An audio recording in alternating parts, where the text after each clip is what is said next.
Hello friends, कैसे हैं आप सभी। उम्मीद करती हूँ कि आप सब बहुत अच्छे होंगे।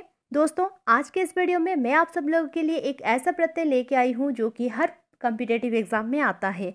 और आप में से कुछ दोस्तों ऐसे क्वेश्चन को देखते साथ ही घबराहट होते होंगे और कुछ ऐसे दोस्तों होंगे मेरे जो कि इस क्वेश्चन को देखते साथ ही एकदम से छोड़ देते हैं। तो वो प्रत्यय है दोस्तों सानच प्रत्यय। पर दोस्तों, ये प्रत्यय वास्तव में इतना डिफिकल्ट नहीं है जितना आप लोग सोचते हैं। आज के इस वीडियो के माध्यम से दोस्तों मैं आप सभी से शेयर करने वाली हूँ कि ये प्रत्यय कब यूज होता है और इसका प्रयोग कैसे किया जाता है। इसलिए दोस्तों वीडियो को स्किप ना करें, लास्ट तक देखें। तो दोस्तों, मैं मोनालिसा आप सभी का स्वागत करती हूँ मेरे YouTube channel Monalisa Sanskrit youth career पर।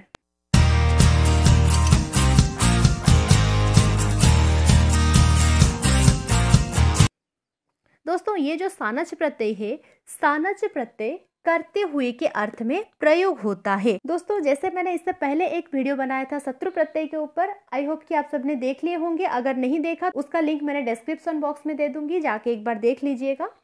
तो दोस्तों, ये जो सानच प्रत्यय है, ये सानच प्रत्यय शत्रु प्रत्यय की जैसे ही है, अर्थात करते हुए के अर्थ में प्रयोग होता है। यानी दोस्तों, जैसे शत्रु प्रत्यय करते हुए अर्थ में प्रयोग होता था, वैसे सानच प्रत्यय भी करते हुए के अर्थ में ही प्रयोग होता है।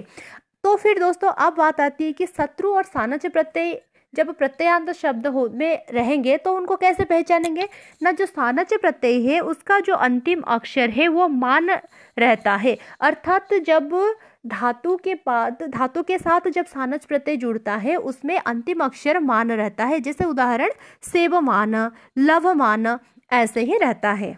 तो दोस्तों, अब बात आती है कि अगर शत्रु प्रत्यय और सानच प्रत्यय दोनों ही करते हुए के अर्थ में प्रयोग होता है तो क्या हम लोग उसको कहीं भी प्रयोग कर सकते हैं? किसी भी धातु के साथ शत्रु प्रत्यय और किसी भी धातु के साथ सानच प्रत्यय कर सकते हैं? नहीं दोस्तों, हम शत्रु प्रत्यय में मैंने कहा था परस्मैयी धातुओं के साथ उसका प्रयोग होता है, लेकिन ये जो सानच प्रत्यय है ये आपकी आत्मनेपदी धातु के साथ ही प्रयोग होता है। अर्थात जितने भी आत्मनेपदी धातु है करते हुए के अर्थ की बात जब आती है तो उसमें हम सानच प्रत्यय प्रयोग करेंगे, और जब करते हुए अर्थ में परस्मैयी धातु होंगे तब जाकर शत्रु प्रत्यय प्रयोग होगा। याद रखना दोस्तों, दोनों में ये फर्क है। शत्रु प्रत्यय परस्मैयी धातु के पास होता है और सानच प्रत्यय आत्मनेपदी धातु के साथ ही होता है जब इसका अर्थ करते हुए के अर्थ में आता है तब। और दोस्तों, ये सानच प्रत्यय विशेषण के रूप में ही प्रयोग होता है, अर्थात जैसे मैंने कहा था शत्रु प्रत्यय में वो भी विशेषण के साथ ही विशेषण के रूप में ही प्रयोग होता था। यानी विशेषण के रूप में प्रयोग होने का अर्थ ये किसी न किसी विशेष्य के साथ ही प्रयोग होगा, अर्थात विशेष्य जिस लिंग विभक्ति वचन में होगा ये विशेषण भी उसी लिंग विभक्ति वचन में होगा। तो यहाँ से दोस्तों क्लियर समझ में आता है हमें, अर्थात जो सानच प्रत्यय वाला शब्द होगा वो तीनों लिंग में प्रयोग होगा, क्योंकि विशेषण में प्रयोग होगा। यानी ये विशेषण तो विशेष्य के साथ ही विशेष्य के हिसाब से ही होगा ना। तो विशेष्य के साथ होने से विशेष्य के जैसे अगर होगा तो इसका मतलब ये तीनों लिंग में होगा। विशेष्य अगर पुंगलिंग में होगा तो ये विशेषण पुंगलिंग में होगा, स्त्रीलिंग में होने से स्त्रीलिंग, नपुंसक लिंग में होने से नपुंसक लिंग। अर्थात ये जो विशेषण के रूप में जब सानच प्रत्यय प्रयोग होता है तो पुंगलिंग में अगर वो शब्द होता है तो वो बालक शब्द जैसा होगा, स्त्रीलिंग में होने से लता जैसे, और नपुंसक लिंग होने से फल शब्द जैसे ही होगा। अब बात आती है इसका प्रयोग कैसे होता है। दोस्तों, प्रयोग देखिए, जब आत्मनेपदी धातु होता है, आत्मनेपदी धातु का जो हलंत वाला शब्द है, हलत हट के उसमें सिर्फ मान शब्द रह जाता है, वही होता है उसका प्रयोग। अच्छा दोस्तों, आत्मनेपदी धातु बोलने से कौन सा है? आत्मनेपदी बोलने से जहाँ ते तीन ते के बात आती है, अर्थात जैसे लभते, लभेते, लभंते।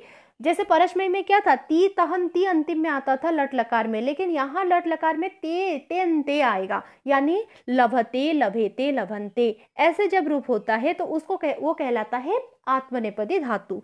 अब ये जो आत्मनेपदी धातु है दोस्तों, देखिए यहाँ सेब धातु, जब सेब धातु में सानच प्रत्यय हुआ उसमें क्या हुआ, सेबमान। यानी ये जो धातु है, धातु में सिर्फ हलंत हट जाता है और आगे मान शब्द रह जाता है, वो हो जाता है आपका मूल शब्द। और पुंगलिंग में जब होगा तो उसका रूप चलेगा बालक जैसे, स्त्रीलिंग में बालिका जैसे यानी लता जैसे बोलने से यहाँ हो जाएगा सेबमाना, आ मात्रा आ जाएगी, और नपुंसक लिंग होने से मानम यानी सेवमानम। क्लियर दोस्तों?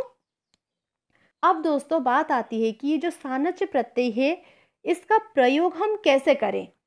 देखिए, प्रयोग कैसे, जैसे मैंने कहा था दोस्तों, सानच प्रत्यय एक विशेषण रूप में चलता है, अर्थात ये इसका विशेष्य जो होगा जिस लिंग विभक्ति वचन में होगा उसे लिंग विभक्ति वचन में ही ये विशेषण होगा।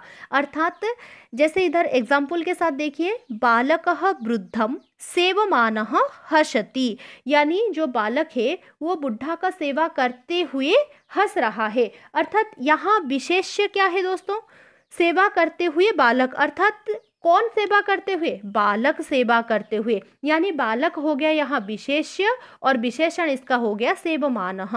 अर्थात बालक विशेष्य के कारण जो सेवमान शब्द हुआ ये इसी के हिसाब से हुआ, बालक के हिसाब से सेवमान हुआ, अर्थात ये बालक पुंगलिंग में है इसलिए हुआ सेवमानः।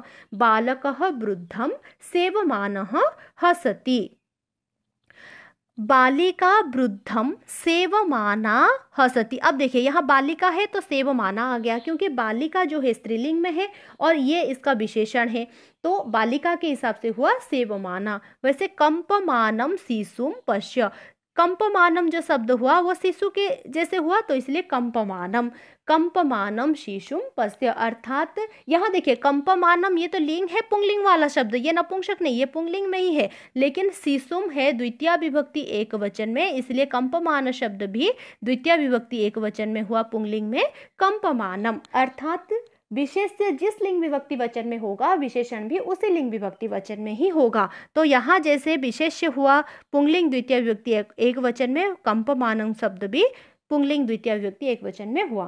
क्लियर दोस्तों। अब दोस्तों बात आती है कि कुछ हमने ये चीज क्लियर हो गया कि परस्मैी धातु के पास शत्रु प्रत्यय होता है और आत्मनेपदी धातु के पास होता है सानच प्रत्यय, जबकि करते हुए अर्थ में आता है।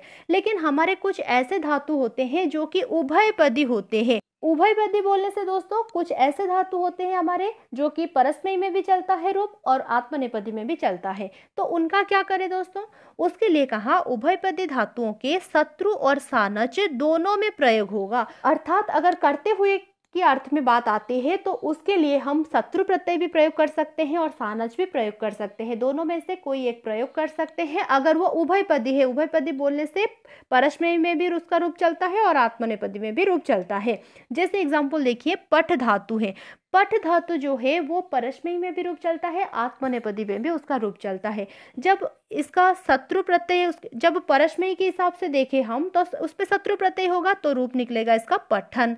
ये मैंने पहले भी बता चुकी हूँ आप लोगों को शत्रु प्रत्यय करवाते वक्त। और अगर वो सानच प्रत्यय होगा, पठ धातु में अगर सानच आएगा तो सानच प्रत्यय में क्या होगा दोस्तों, पठमाना। अर्थात ये दोनों तरीके से प्रयोग हो सकता है, शत्रु में भी उसका प्रयोग कर सकते हैं हम और सानच में भी उसका प्रयोग कर सकते हैं। जैसे प्रयोग देखिए इसका, बालकः पठन लिखति, बालक पढ़ते हुए लिख रहा है। अगर इसका हमने सानच प्रत्यय करे तो फिर क्या होगा, बालकः पठमानः लिखति। वैसे अगर छात्रः हो जाएगा तो क्या होगा, अगर शत्रु प्रत्यय लगेगा तो पठन्तः हो जाएगा, छात्राः पठन्तः लिखन्ति। जब सानच प्रत्यय हो जाएगा उसका हो जाएगा छात्राः पठमानाः, यानी पठमानाः शब्द छात्राः के जैसे हुआ।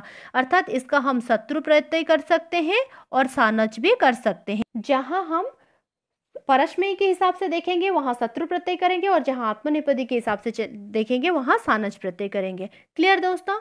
वैसे स्त्रीलिंग में भी देखिए, बालिका पठंती वदती, ये हो गया शत्रु प्रत्यय, पठंती पठ धातु में शत्रु प्रत्यय आ गया, और उसी का ही अगर हम सानच प्रत्यय में करेंगे तो क्या हो जाएगा, पठमाना, क्योंकि बालिका स्त्रीलिंग है इसलिए पठमाना।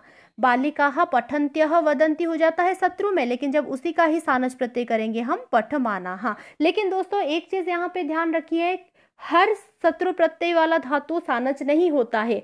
जो उभयपदी अर्थात परस्मैी में भी उनका रूप चलता है और आत्मनेपदी में भी उनका रूप चलता है, तो ये शत्रु और सानच दो प्रकार से ये रूप चल सकते हैं, दो प्रकार से हम उसका प्रत्यय बना सकते हैं। लेकिन अगर सिर्फ परस्मैी वाला धातु होता है तो उसमें सिर्फ शत्रु प्रत्यय, और जहाँ आत्मनेपदी सिर्फ होता है तो उस पर सिर्फ ही हम सानच प्रत्यय प्रयोग करेंगे करते हुए के अर्थ में। क्लियर दोस्तों। तो दोस्तों ये था हमारे आज के वीडियो। आई होप कि आप सभी को आज अच्छे से समझ में आ गया होगा। वीडियो अगर मेरा अच्छा लगा हो तो लाइक और शेयर करना ना भूले, और अभी तक अगर आपने मेरे चैनल को सब्सक्राइब नहीं किया तो जल्दी से जाकर सब्सक्राइब कर लीजिए और साथ ही बेल आइकन को दबा लीजिए। जय तु संस्कृतम, जय तु भारतम। धन्यवाद।